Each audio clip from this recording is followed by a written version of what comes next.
ஓம் சிவாய நம. வாழ்க்கையில ஏதேனும் நீங்க நினைச்சு நடக்காம இருக்கா? இல்ல அது ஏன் நடக்க மாட்டேங்குது அப்படின்னு உங்களுக்குள்ள கேள்வி இருக்கா?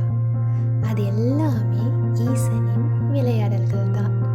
அவன் அருளாலே அவன் தாழ் பணிந்து அவனுடைய அருள் இருந்தால் மட்டும்தான் அவனுடைய தாள்களையே நாம் நினைக்க முடியும். அப்படி இருக்க ஈசன் ஒருவன் அனுமதி தராமல் இந்த உடலில் மூச்சு கூட நுழையாது. ஆக வாழ்க்கையில ஏதேனும் நீங்க நினைச்சு நடக்காம இருந்தாலோ இல்லை தடைப்பட்டு கொண்டிருந்தாலோ கண்களை மூடி ஒரு நிமிடம் அவனை நினைத்து, ஏன் அப்பனே, ஏன் இந்த தடை, ஏன் இந்த தாமதம், எதனால் இது நடக்கல அப்படின்னு சொல்லி அவனையே கேளுங்க. உடனே பதில் கொடுக்காவிட்டாலும் எப்படியாவது பதில் கொடுப்பான். ஓம் சிவாய